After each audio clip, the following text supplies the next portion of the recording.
রে গোপাল, বৃষ্টি বেশি হলে জালে মাছ ওঠে না। আজকে মনে হয় খালি হাতে বাড়ি যেতে হবে। শেষবারের মতো ওই ঝোপের মধ্যে জাল ফেলে দেখি। গোপাল, নৌকাটা ঘোরা। এই তো এখানে থাক। হ্যাঁ বাবা, জালে দেখবে বড় মাছ উঠবে। দেখো কেমন নড়াচড়া করছে। জাল তো টেনে তুলতে পারছি না রে। গোপাল রে, তোর কথা মনে হচ্ছে সত্যি হবে। গোপাল গোপাল, দেখ বড় পাঙাশ মাছ উঠেছে রে। কত বড় মাছ! এত বড় মাছ আমি আগে কোনো দিন দেখিনি। এটা দুজন ধরাধরি করে বাড়ি নিয়ে যেতে হবে। আমার অনেক দিনের একটা স্বপ্ন ছিল, এবার স্বপ্নটা পূরণ করতে পারবো। ইচ্ছে ছিল ওর কাকা কাকিকে দাওয়াত করে খাওয়াবো। ওরা তো বড় লোক, আমাদের বাড়ি আসে না। আজকে পাঙাশ মাছ খাওয়ার দাওয়াত দেব। দাওয়াত দিলে কি আসবে? কাকা কাকির সাথে দেখা হলে তো কথাও বলে না। আমাকে দেখলে এমন ভাব করে যেন চেনে না। এভাবে বলতে হয় না বাবা। রতন আমার নিজের ভাই। অল্প বয়সে অনেক টাকা পয়সা হয়ে গেছে, তো একটু অন্যরকম হয়ে গেছে। তাই জীবন সম্পর্কে যখন ভালো ধারণা হবে তখন ঠিক হয়ে যাবে। তাহলে কি আমার যখন টাকা পয়সা হবে তখনও কি আমি রতন কাকার মতো হয়ে যাব? দেখো কাণ্ড, তুই কেন অমন হবি? তুই সব সময় ভালো ছেলে হয়ে থাকবি। আজকের পর থেকে দেখবি তোর কাকা কাকি ঠিক হয়ে যাবে। ঠিক হলেই তো ভালো। আমার তো খুব ইচ্ছে করে কাকাদের বাড়ি যেতে, কিন্তু ভয়ে যেতে পারি না। এখন থাক এসব কথা। আমার মাছটাকে বাড়ি নিয়ে যাই আমরা, চল। দুপুর গড়িয়ে বিকাল হতে গেল, কিন্তু রতন আর ওর বউ তো এখনো এলো না। ওরা না আসলে যে সব খাবার নষ্ট হয়ে যাবে। ও শুনছো? এদিকে একবার এসো। ওরা আসছে না দেখে আমি ওদের বাড়ি ডাকতে গেছিলাম। গিয়ে দেখি ঘরে তালা দেওয়া, ওরা বাড়ি নেই। তোমাকে বারবার বলেছিলাম দাওয়াত দেওয়ার দরকার নেই, তুমি তো আমার কোনো কথা শুনলে না। এতগুলো খাবার এবার নষ্ট হবে। একটা কাজ করি, সব খাবার আশেপাশের লোকেদের দিয়ে দিই, ওরা খেয়ে খুশি হবে। এত বড় পাঙ্গাস মাছ সকালে বাজারে নিয়ে গেলে ভালো দামে বিক্রি হতো, এখন তো সব গেল। আমি জানতাম তোমার বড়লোক ভাই পাঙ্গাস মাছের দাওয়াত খেতে এখানে আসবে না। ভাইটা আমার পাঙাশ মাছ খেতে খুবই পছন্দ করত। ভেবেছিলাম আমি দাওয়াত দিলে ও না এসে পারবে না। তোমার কথা শুনে আমার সত্যি অনেক হাসি পেল। 5 বছর হলো আমাদের সাথে ওদের কোনো যোগাযোগ নেই। তোমার ভাইয়ের টাকা পয়সা অনেক হয়েছে, কিন্তু মানসিকতা শূন্যের কোঠায়। থাক না, ওদের কথা এবার বাদ দাও। গোপাল কোথায়? ওকে তো দেখছি না। বাপ বেটায় একসাথে বসে খেয়ে নি। কতদিন পর আজকে একটু ভালো মন্দ খেতে পারবো। ও তো আগেই খেয়ে নিয়েছে। ছোট মানুষ এতক্ষণ না খেয়ে কি থাকতে পারে? তুমি বসো, তোমাকেও খেতে দিই। পাঙ্গাস মাছের মাথাটা তুমি খাও। না না, এটা গোপালের জন্য থাক। গোপালের তো খাওয়া হয়ে গেছে। তাহলে তুমি খেতে বসো। আমাদের খাওয়া হয়ে গেলে বাকি খাবারগুলো প্রতিবেশীদের দিয়ে দেব। খালি মাথাটা গোপালের জন্য রেখে দিও। হ্যাঁ, ঠিক বলেছো। আমিও তোমার সাথে খেয়ে নিই। তাড়াতাড়ি বাড়ি যেতে হবে, একটু পরেই ঝড় বৃষ্টি শুরু হবে। চারিদিকে কেমন যেন অন্ধকার হয়ে আসছে। বন্ধুর মেয়ের মুখে ভাতে না গিয়ে দাদার বাড়ি দাওয়াত খেতে যাওয়া ভালো ছিল। মুখে ভাতে দাওয়াত খেতে গিয়ে ঝড় বৃষ্টির কবলে পড়লাম। বাপরে বাপ, বাড়ি এখন অনেক দূর। রাস্তাকে কেমন পিচল হয়ে রয়েছে বাবা, একটু জোরে চললে অ্যাক্সিডেন্ট হতে পারে বাবা। তোমার দাদার বাড়ি দাওয়াত খেতে আমি কোনোদিন যেতাম না। কি খেতে দিত? গরম ভাত আর পাঙ্গাস মাছের ঝোল। ছি, এমন খাবার আমি মুখেও দিই না। আরে বাবা, আমি এমনিই বললাম। আমিও কি পাঙাশ মাছ খেতে যেতাম নাকি? বন্ধুর মেয়ের মুখে ভাতে কত কি খেলাম। খাসির মাংস, চিংড়ি, দই, রসগোল্লা, আরও অনেক কিছু ছিল। সে আর বলতে। ওগো, চারিদিকে যে একেবারে অন্ধকার হয়ে এলো। বাড়ি যাব কি করে? আমার তো কেমন যেন ভয় ভয় লাগছে। রাস্তায় একটা মানুষ নেই, কানে ব্যাঙের ডাক ছাড়া আর যে কিছু শোনাও যাচ্ছে না। এ কি, মোটর সাইকেল হঠাৎ বন্ধ হয়ে গেল কেন? খারাপ হয়ে গেল নাকি? এখান থেকে বাড়ি আরো 3 কিলোমিটার দূরে। এত দূর তো হেঁটেও যেতে পারবো না। যে কোনো মুহূর্তে জোরে ঝড় বৃষ্টি শুরু হয়ে যাবে। রাস্তার মাঝখানে আমরা যে মহা বিপদে পড়ে গেলাম। কি যে করি কিছু বুঝতে পারছি না। ঝড় তো শুরু হয়ে গেছে। এখানে দাঁড়িয়ে থাকাটা নিরাপদ মনে হচ্ছে না। মোটর সাইকেলটা এখানে রেখে দেখি আশেপাশে কোনো বাড়ি আছে কিনা। কোন কুক্ষণে যে দাওয়াত খেতে গিয়েছিলাম, এখন তো জীবন মরণের ঝুঁকির মধ্যে পড়ে গেলাম। আরে বাবা, আগে যদি জানতাম এমন ঝড় বৃষ্টি হবে তাহলে কি যেতাম। মালা, সামনের দিকে জোরে হাঁটা শুরু করো, যা হয় হবে, আজকে হেঁটে বাড়ি যাই, চলো চলো চলো। গোপাল, চল বাবা, মাছ ধরতে যাব। কি হলো, আমার কথা শুনতে পাচ্ছিস না? আমার কোনো কথা সে কি শুনবে? সেই ভোরে বার হয়েছে, মতিলালের আম বাগানে আম কুড়াতে গেছে। বলল, মা, রাতে ঝড় হয়েছিল, মতিলাল কাকার বাগানে অনেক আম পড়েছে। নিষেধ করনি কেন? মতিলাল একেবারে ভালো মানুষ না। গাছের ফল পচে গেলেও লোকটা কাউকে দেন একটাও। গোপাল গেছে ওনার বাগানে আম কুড়াতে। আমি নিষেধ করেছিলাম, আমার কথা না শুনলে কি করব বলো? এমন খোঁড়াতে খোঁড়াতে বাড়ি আসছিস কেন রে? সত্যি করে বল, তোর পায়ে কি হয়েছে? মতিলাল লাঠি দিয়ে মেরেছে? কিছু হয়নি বাবা, চলো তোমার সাথে মাছ ধরতে যাই। কিছু হয়নি বললে তো বিশ্বাস করব না। সত্যি করে বল, তোর পায়ে কি হয়েছে? আম কোথায়? আম কুড়াতে গিয়েছিলিস নাকি? মতিলাল কাকা সব আম কেড়ে নিয়েছে আর বলেছে আমার বাগানে আর কোনো দিন আম কুড়াতে আসবি না। আমি তো জানতাম এমনই হবে। ভুলেও আর কোনো দিন কারোর আম বাগানে আম কুড়াতে যাবি না। আম খাবার ইচ্ছে হয় বাজার থেকে কিনে দেব। ভুল হয়ে গেছে বাবা, চলো আমরা মাছ ধরতে যাই। মাছ ধরতে যাবি? তুই তো ঠিক মতো হাঁটতে পারছিস না, পাটা ফুলে গেছে। আর বললি না তো পায়ে কি হয়েছে? মতিলাল কাকা পায়ে লাঠিতে একটা বাড়ি মেরেছিল, এজন্য এমন ফুলে গেছে। লোকটা কি মানুষ? আম কেড়ে নিয়েছিস ভালো কথা, তাই বলে মারতে হবে? ঘরে উঠে আয়, পায়ে আমি তেল মালিশ করে দিই। আমি তাহলে গেলাম নদীর দিকে। বেশি বেশি পেলা হয়ে গেলে আবার জালে মাছ উঠবে না তো। হ্যাঁ,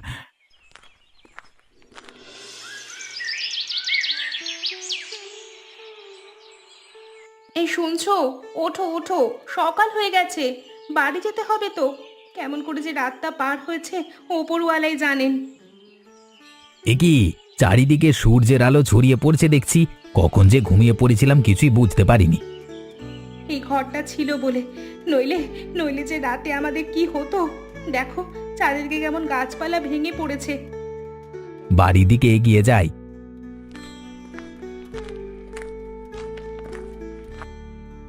আমার মোটর সাইকেলটা এখানে রেখেছিলাম, মনে হয় চুরি হয়ে গেছে। ঝড় বৃষ্টির রাতেও মানুষ চুরি করে? ওদের কি ভয় ডর কিচ্ছু নেই? আমাদের হেঁটে যেতে হবে, নইলে আজও বাড়ি যাওয়া হবে না। একটা গাড়িও দেখছি না, হাঁটা ছাড়ার কোনো উপায় নেই।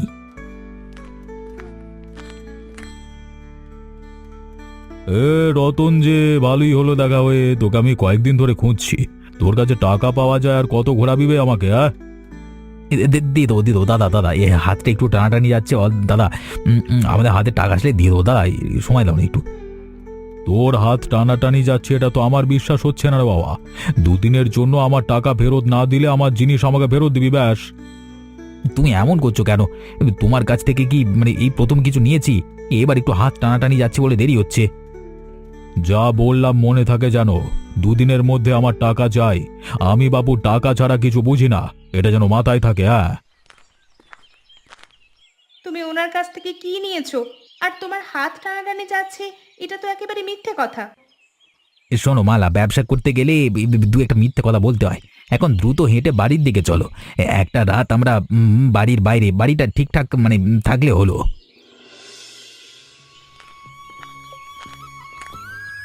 নীলু, তুই? কতদিন পর তোকে দেখছি। তুই একা এলি কেন? তোর বরকেও সাথে করে নিয়ে আসতে পারতিস তো। দিদি, ও আর নেই। 5 দিন আগে নদীতে মাছ ধরতে গিয়ে জলে ডুবে মারা গেছে। শ্বশুরবাড়ির লোকজন আমাকে অপয়া বলে তাড়িয়ে দিয়েছে। আমার কোথাও যাওয়ার আর জায়গা নেই, তাই তোর এখানে এসেছি। আমাকে তুই কিছুদিন থাকতে দিবি? তোর বর মারা গেছে এই খবর তো আমরা পাইনি। তোর কাছে শুনে আমার খুবই কষ্ট হচ্ছে রে। কিছুদিন কেন, তোর যতদিন ইচ্ছা আমাদের বাড়িতে তুই থাকতে পারিস। এমনিতে তোদের সংসারে অভাব, আমি এসে আবার বোঝা হয়ে গেলাম। একটা কাজ পেলে কারোর ওপর বোঝা হয়ে থাকতাম না। তুই এমন করে বলছিস কেন নীলু? বিপদে না পড়লে তো এখানে আসতিস না। মামা মামি বেঁচে থাকলে তোর দুঃখ তারা বুঝতো। আমি ছোট থাকতেই বাবা মা মারা গেছে। কাকা কাকির কাছে অনেক কষ্ট করে মানুষ হয়েছি। তারা দেখে শুনে বিয়ে দিয়েছিল, কিন্তু বিয়ের 2 বছর যেতে না যেতে আমার স্বামী জলে ডুবে মারা গেল। তুই দুঃখ করিস না নীলু, আমাদের এখানে তোর কোনো অসুবিধা হবে না। তোর জামাইবাবু অনেক ভালো মানুষ। গোপাল, জামাইবাবু কোথায়? ওদের তো দেখছি না। আর বলিস না, সেই সকালে বাড়ি থেকে বার হয়েছে, এখনো খবর নেই। সকালে জাল নিয়ে বাপ বেটা মাছ ধরতে যায়, তারপর মাছ বিক্রি করে বাড়ি আসে। আজকে বিকেল হয়ে গেল, এখনো আসেনি। ও মা, মাছ বিক্রি করতে এত সময় লাগে নাকি? এখন তো বিকাল, একটু পরে সন্ধ্যা হয়ে যাবে। মাঝে মাঝে এমন একটু দেরি হয়, ঠিক সময় মতো আসবে রে। যাকগে, তুই ঘরে চল, তোর মুখ থেকে মনে হচ্ছে সারাদিন কিছুই খাসনি। আচ্ছা, চলো। দেখলি তো গোপাল, অনেকদিন পর আজকে ভালো মাছ পেয়েছি। বাজারে সব মাছ ভালো দামে বিক্রি হলো। এভাবে যদি প্রতিদিন মাছ বিক্রি করতে পারি তাহলে আমাদের সংসারের কষ্ট অনেকটা কমে যাবে। হ্যাঁ বাবা, আজ তো অনেক টাকায় মাছ বিক্রি হলো। কালকে আমরা নদীর পশ্চিম দিকে জাল ফেলবো। তুমি তো বলেছিলে ওদিকে নাকি বড় বড় মাছ পাওয়া যায়। ঠিক বলেছিস রে গোপাল, কালকে আমরা পশ্চিম দিকেই যাব। তবে এখন তো অনেক রাত হয়ে গেছে, তোর মা আবার চিন্তা করছে। তাড়াতাড়ি বাড়ি ফিরে চল। হ্যাঁ বাবা, মা তো আমাদের জন্য অপেক্ষা করছে। তবে মা খুশি হবে, এত টাকার মাছ তো আমরা আগে কোনো দিন বিক্রি করতে পারিনি। বাবা, শুনলে ঝোপের ভেতর কেউ যেন নড়াচড়া করছে। কে আছে সেখানে? বের হয়ে আয়। বেশি কথা বলবি না, তোদের কাছে যত টাকা আছে সব বের করে দে আমাকে, দে। বাবা বাবা, লোকটা কে? কে তুমি? আমাদের পথ আটকে দাঁড়িয়েছো কেন? আমি কে সেটা জানবার দরকার নেই। তোদের কাছে অনেক টাকা আছে, সব বার কর বলছি। ভালোই ভালোই টাকাটা বের করে দে, হাতে তুলে দে। দেখো ভাই, আমরা গরিব মানুষ, সারাদিন কষ্ট করে মাছ ধরে এই টাকাটা পেয়েছি। এই টাকা দিয়ে আমাদের সংসার চলে। বেশি নাটক করবি না, তাড়াতাড়ি টাকা দে, নইলে কিন্তু তোর ছেলেকে আমি ধরে নিয়ে যাবো। ওই সালা! বাবা, আমাকে আমাকে ছাড়াও, বাবা বাঁচাও। আরে না না না না না না না, আমার ছেলেকে কিছু করো না। যা টাকা আছে আমি সব দিয়ে দিচ্ছি। হ্যাঁ, তাহলে তাড়াতাড়ি কর। এই নাও ভাই, আজকে মাছ বিক্রি করে যে টাকা পেয়েছি সব এখানে আছে। তুমি সব নিয়ে যাও, কিন্তু আমার ছেলেকে ছেড়ে দাও। ঠিক আছে, আমি টাকা পেয়ে গেছি, তাই তোর ছেলেকে ছেড়ে দিলাম। আমাদের কপালটা পোড়া, আমাদের সুখ কোনো দিন হবে না। গরিবের কপালে কোনো দিন সুখ জোটে না। বাবা বাবা, ওই লোকটার মুখ দেখা যায়নি, কিন্তু কেমন যেন চেনা চেনা লাগছিল, কেমন রতন কাকার মতো। থাক বাবা, এসব কথা থাক, এখন তাড়াতাড়ি বাড়ি চল চল।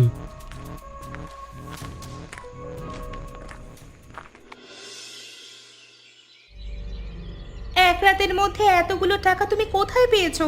বললে একটু হেঁটে আসি, আর এসে বললে দেখো কত টাকা নিয়ে এসেছি। তুমি কি জাদু জানো নাকি? জাদুই বলতে পারো, জাদু না জানলে কি বড় লোক হওয়া যায়? আর মালা, টাকা আলমারিতে তুলে রাখো, আমি একটু বাজারে যাব। মতিলাল আসতে পারে, এসে টাকা চাইবে, তুমি ওকে টাকা দেবে না। মতিলাল তোমার কাছে কিসের টাকা পায়? ওনার কাছ থেকে তুমি কি নিয়েছিলে? তুমি আজকাল আমাকে অনেক কথাই বলছো না। তুমি এত প্রশ্ন করো কেন বলো তো? আর তোমাকে আমি রাজরানী করে রেখেছি, এটা বড় কথা। টাকা কোথায় পায় বা কোত্থেকে আসে সেটা তোমার জানবার প্রয়োজন নেই, যথেষ্ট। আমি জানতে চাইলাম মতিলাল তোমার কাছে টাকা পায় কেন, আর তুমি ঘুরিয়ে অন্যদিকে নিয়ে যাচ্ছ। রতন, বাড়ি আছিস? আমার টাকা দেওয়ার কথা ছিল, বাইরে বেরিয়ে আয়। দুদিন সময় দাদা, দাদা আমি সত্যি তোমার টাকা জোর করতে পারিনি দাদা। তোকে আমি আর কোনো সময় দিতে পারবো না। কম টাকা হলে একটা কথা ছিল, তুই যদি টাকা দিতে না পারিস তোর বাড়ি আমি দখল করব। আমাকে তো তুই চিনিস না। এটা তো অবিচার হয়ে যাবে। আমি তো বলছি তোমার টাকা দুদিনের মধ্যে দিয়ে দেব। আজকে রাতটা সময় দিলাম, কালকে সকালে এসে যদি টাকা না পাই লোকজন ডেকে এনে উত্তম মধ্যম দেবো শালাকে। গোপাল, আমার একটা কাজের দরকার। একটা কাজ পেলে টাকা রোজগার করতে পারতাম।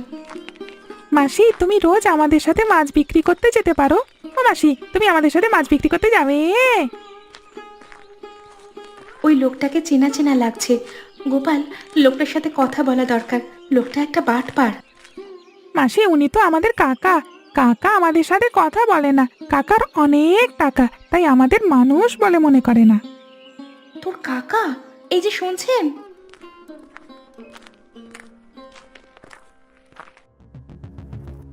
আমাকে বলছো? কাকা, এ তো আমার নীলু মাসি। মাসি খুবই ভালো। এ বদমাইশ, আমি কি তোর সাথে কথা বলেছি?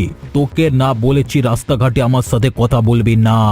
ময়লা জামা কাপড় পরে ঘুরে বেড়াস, তোকে দেখলে আমার বমি আসে। আপনি গোপালের সাথে এমন করে কথা বলছেন কেন? ছোট বাচ্চা একটা ছেলের সাথে কেউ এমন করে কথা বলে? আপনি দেখছি মানুষ নয়, আর কোনোদিন ওর সাথে এমন ব্যবহার করবেন না। আমার সাথে এমন করে কথা বলে তুমি কে? বেয়াদব মেয়ে কোথাকার। বেয়াদব আমি নয়, আপনি। আপনি পাড়ায় পাড়ায় নকল গয়না, সোনার গয়না বলে বিক্রি করেন। আপনাকে আমি পুলিশে দিব। আমার বিয়ের পর আপনার কাছ থেকে একটা নাক ফুল কিনেছিলাম, সেটা 2 দিন পর রং উঠে নষ্ট হয়ে যায়। আপনাকে আমি পুলিশে দিব। ফালতু কথা বলবা যা পাচ্ছ না, তাই না? এই মাসি, আমার কাকা খুব খারাপ মানুষ। সেদিন রাতে একজন লোক মুখ বেঁধে আমার কাছ থেকে টাকা কেড়ে নিয়েছিল। লোকটা একদম আমার কাকার মতো। এখন আমি নিশ্চিত ওই রাতে কাকাই ছিল। তোর কাকা এত বড় বাটপার আমি তো ভাবতেও পারছি না। লোকটাকে তো পুলিশে দেওয়া দরকার। লোকটার বাটপারের কথা তোর বাবা মাকে সব খুলে বলবো। একদম ঠিক, তাড়াতাড়ি বাড়ি চলো।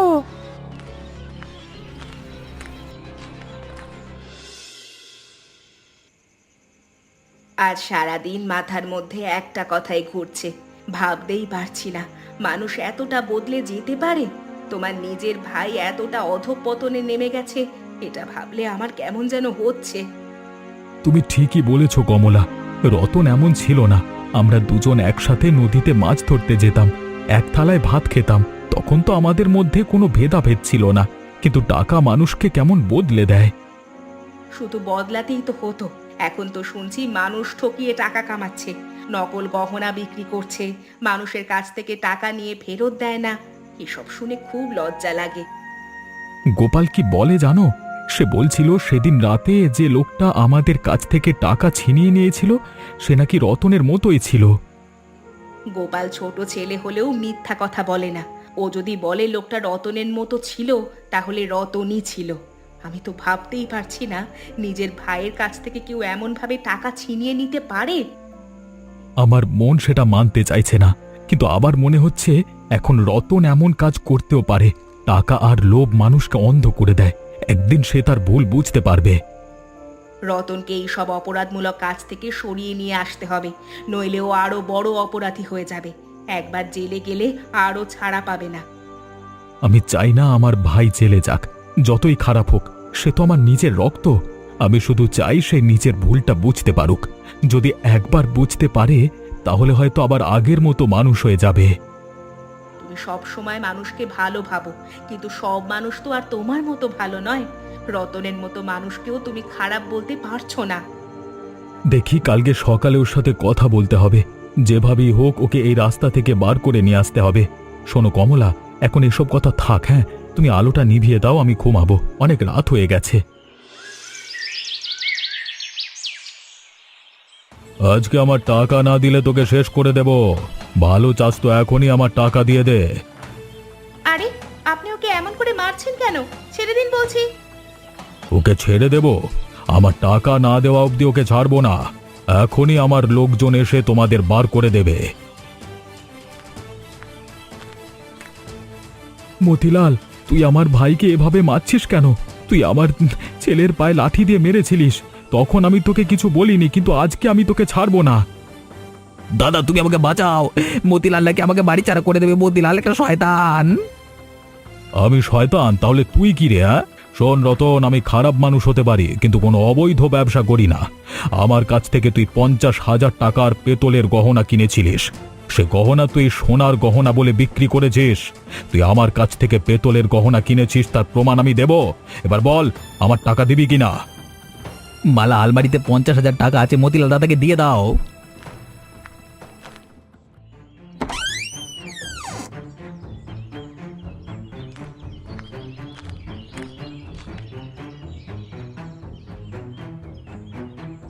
আমি গেলাম, তবে তোর সাথে আমি আর কোনো ব্যবসা করব না। তুই হলে বাটপার।